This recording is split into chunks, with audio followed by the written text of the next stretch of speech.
हर खबर पर होगी आपकी पकड़। डाउनलोड कीजिए एबीपी लाइव ऐप। और इस बीच एक बड़ी खबर अपने दर्शकों को दे दें। बड़ी खबर यह है कि ईडी की एक टीम इस वक्त नवी मुंबई पहुंची हुई है, जहां पर सुशांत, रिया और शोविक के नाम से बनी कंपनी को लेकर जांच की जा रही है। उसके लिए ईडी की टीम नवी मुंबई पहुंची है। जिस तरह से मृत्युंजय भी लगातार जानकारी दे रहे हैं, सुशांत, रिया और शोविक ने मिलकर एक कंपनी बनाई थी, उसको लेकर ईडी लगातार जांच कर रही है। और नवी मुंबई पहुंची है ईडी की टीम इस मामले में पूरी जांच करने के लिए। गणेश ठाकुर हमारे साथ जुड़ गए हैं फोन लाइन पर।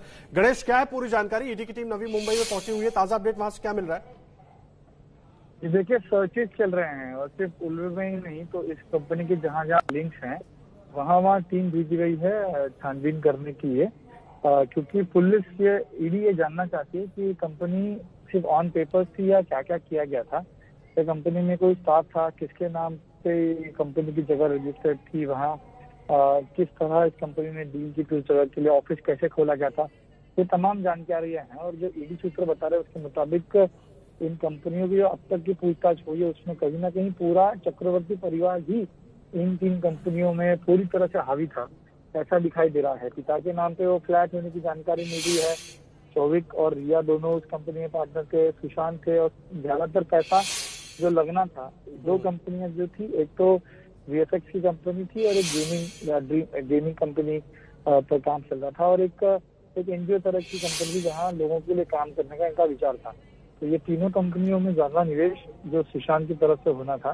तो ये सारी जानकारियां ईडी लेना चाहते हैं कि आखिर कंपनी कहाँ तक पहुंची थी, कंपनी में कौन कौन शामिल थे। और अब तक की जांच में पता चला है कि पूरी तरह से इन तीन कंपनियों में मेजर शेयर या मेजर जो रोल था वो चक्रवर्ती परिवार के मेंबर्स का था। और इसीलिए जो है मुंबई पुलिस कहीं ना कहीं पूछताछ कर रही कि आखिर माफ करिएगा, ईडी पूछताछ कर रही है कि आखिर इन तीन कंपनियों का अस्तित्व कैसे हुआ और कैसे इसको आगे ले जाने वाले थे, और चक्रवर्ती परिवार का इन तीनों कंपनियों में इतनी दिलचस्पी क्यों थी और किस हद तक ये इस कंपनी में इन्वॉल्व हुए थे। मुझे एक बात बताइए गणेश, कौन कौन सी नवी मुंबई से तो जानकारी मिल रही है, जिस तरह से आप पूरा अपडेट दे रहे हैं, क्या और कहीं भी छापेमारी हो रही है? क्योंकि कंपनियां तीन अलग अलग कंपनियां बनाई गई थी, हो सकता है उसके दफ्तर कहीं और जगह भी हो।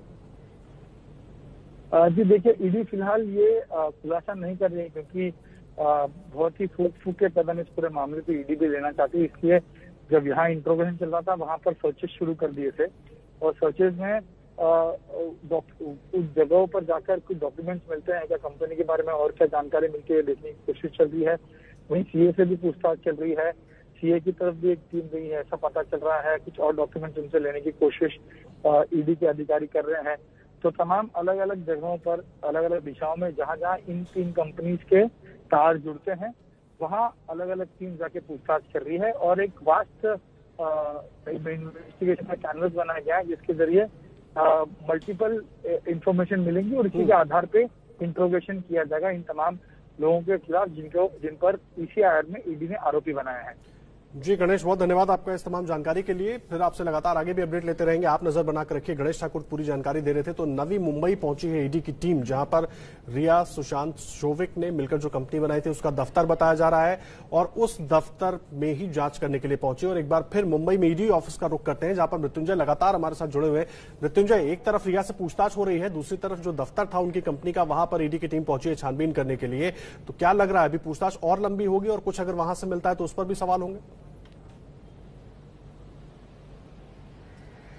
बिल्कुल सही कहा आपने, और ये लंबी पूछताछ चलने वाली है और ये शाम तक पूछताछ चल सकती है। इसमें कई पहलुओं पर पूछताछ हो रही है, पूरे मनी ट्रेल के बारे में पूछताछ चल रही है। पहले तो रिया चक्रवर्ती की खुद की आमदनी के जरिया, उनके इनकम टैक्स रिटर्न फाइल, तमाम विषयों पर। फिर सुशांत सिंह से रिश्ते, उनके जो पैसों के लेन देन, उनके द्वारा लिए गए पैसे या फिर उनके किए द्वारा निवेश, इन सभी पहलुओं पर इसी इन्फोर्समेंट डायरेक्टर जो ईडी दफ्तर है इसकी दूसरी मंजिल पर पूछताछ हो रही है। आपसे दो बातें का जिक्र करना चाहूंगा कि आखिर जो हम कंपनी की बात कर रहे हैं, जो ईडी दफ्तर पर अभी एक नवी मुंबई में टीम गई है, तीन कंपनियां हैं। जो सुशांत की पहली कंपनी 2018 में खोली गई थी, वो कंपनी आर्टिफिशियल इंटेलिजेंस और वर्चुअल रियलिटी और ऑगमेंटेड रियलिटी पर काम करती थी। जो सुशांत की दूसरी कंपनी थी, विविड रेज रियलिटी, देखिए रियलिटी की स्पेलिंग REALY से शुरू होता है, लेकिन रिया ने उसकी स्पेलिंग में भी बदलाव किया था और RHEA LITYX विविड रेज रियल्टिक्स नाम की कंपनी शुरू की थी। ये कंपनी जो है रिया ने अपने नाम पर ही रखी थी। ये कंपनी मिक्स्ड रियलिटी और तकनीकी के क्षेत्र में काम करती थी। और जो सुशांत की तीसरी कंपनी थी, इसका गुड़गांव में दफ्तर दिखाया गया। ये स्वास्थ्य कल्याण और एजुकेशन रिसर्च और इंटेलेक्चुअल प्रॉपर्टी पर काम करती थी। तो ये जो 3 कंपनियां हैं, इन 3 कंपनियों के बारे में भी ईडी जानना चाहती है, विशेष तौर पर जहां पर ईडी की टीम इस वक्त पहुंची हुई है नवी मुंबई के ओलवा इलाके में। वहां पर विविड रेज रियल्टिक्स नाम की जो कंपनी है, जो कि रिया चक्रवर्ती के नाम पर कथित तौर पर बताया जाता है कि उसके नाम पर कंपनी शुरू की गई थी और उसने नाम में बदलाव भी किया था, रियल्टी की जगह पर रियल्टी किया था, अपने शब्द जोड़े थे। वो कंपनी का जो दफ्तर दिखाया गया था, उसके वो इंद्रजीत चक्रवर्ती के नाम पर फ्लैट है। इंद्रजीत चक्रवर्ती रिया चक्रवर्ती के पिताजी हैं, उनके नाम पर यह दफ्तर दिखाया गया था। और ये बड़ा अहम सवाल है मृत्युंजय, ये सवाल जरूर ईडी की लिस्ट में भी होगा, बहुत महत्वपूर्ण जगह पर होगा, क्योंकि ये बड़ा सवाल है कि अगर फ्लैट उनकी कंपनी का था, सुशांत के पैसे लगे थे, उनके पैसे लगे थे, तो जो फ्लैट लिया गया ऑफिस के लिए वो उनके पिता के नाम पर कैसे?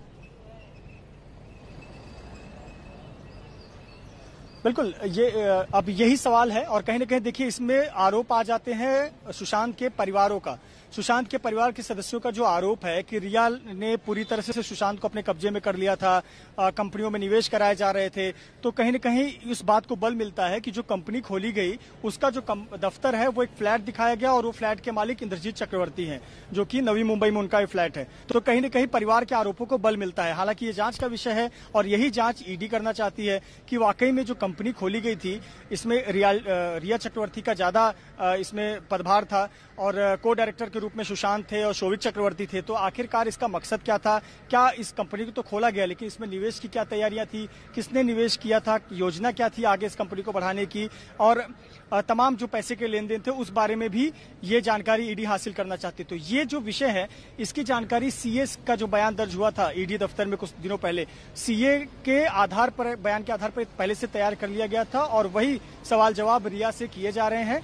और निश्चित तौर पर रिया से लंबी पूछताछ होगी। अभी तो फिलहाल 12 बजे आई थी और 3.5 घंटे का समय लगभग बीता होगा और अभी ये लंबा चलेगा, क्योंकि उनके पास बहुत सारे ऐसे जो सवाल पूछे जा रहे हैं उसके दस्तावेज, सपोर्टिव डॉक्यूमेंट्स नहीं है। जैसे मसलन कि उनके पास इनकम टैक्स रिटर्न की फाइल पिछले 5 साल की नहीं है, उनके पास में उनके बैंक के अकाउंट के स्टेटमेंट्स नहीं है, तमाम जो जानकारियां हैं। और तो उन्होंने इसका जवाब ये दिया है कि वो अपने वकील के माध्यम से कुछ दिनों बाद सबमिट कर देंगी। तो मुख्य रूप से रिया बेसिकली ये चाहती थी कि कहीं न कहीं एक लॉ अबाइडिंग सिटीजन, अपने आप को एक कानून का पालन करने वाली एक महिला के रूप में पेश करे और यहाँ पर हाजिर हो। वही हुआ है, वो अपना बयान दर्ज कराने यहाँ पर आई। जी मृत्युंजय, नजर बनाकर रखिए आप और एक बार अपने दर्शकों को अपडेट कर दें कि देखिए दोनों तस्वीरें हम दिखा रहे हैं कि रिया के भाई शौविक वहां से निकल गए। हालांकि उनसे पूछताछ नहीं की गई है। जिस तरह से मृत्युंजय जानकारी दे रहे थे, वो अपनी बहन को लेकर वहां पर पहुंचे थे। रिया से पूछताछ लगातार जारी है और रिया के मैनेजर श्रुति मोदी, जो कि सुशांत की पूर्व मैनेजर भी है, उनसे भी पूछताछ वहां पर लगातार हो रही है। और रिया से पिछले करीब 3.5 घंटे से ईडी की टीम पूछताछ कर रही है। कई अहम सवाल हैं, जिन सवालों के जवाब इस पूरे मामले में बेहद अहम साबित हो सकते हैं और ईडी की टीम उन तमाम सवालों के जवाब तलाशने की कोशिश कर रही है। और इसीलिए रिया चक्रवर्ती से ये पूछताछ जारी है और पिछले करीब 3.5 घंटे से ये पूछताछ हो रही है। तमाम फाइनेंसेस को लेकर सवाल हो सकते हैं कि कंपनी आखिर इन लोगों ने क्यों बनाई, कैसे ये तीनों लोग एक कंपनी बनाने के लिए जुड़े, और कंपनी अगर इन्होंने मिलकर बनाई है तो कंपनी के जो दफ्तर हैं, अब तक जो आरोप लग रहा है कि उन कंपनियों के दफ्तर रिया के पिता के नाम पर रजिस्टर्ड हैं, तो ये कैसे है, ये तमाम अहम सवाल हो जाते हैं। और ईडी ने इस पूरे मामले में, सीबीआई भी अपनी जांच को आगे बढ़ा रही है, लेकिन ईडी लगातार पूछताछ करके जो फाइनेंशियल हेरफेर है उसको समझने की कोशिश कर रही है। जो आरोप लग रहे हैं उनको तलाशने की कोशिश कर रही है कि आखिर वो कितना सही है, और इसके लिए ईडी तमाम पूछताछ कर लेना चाहती है। पिछले 3.5 घंटे से ईडी के दफ्तर में रिया चक्रवर्ती मौजूद है।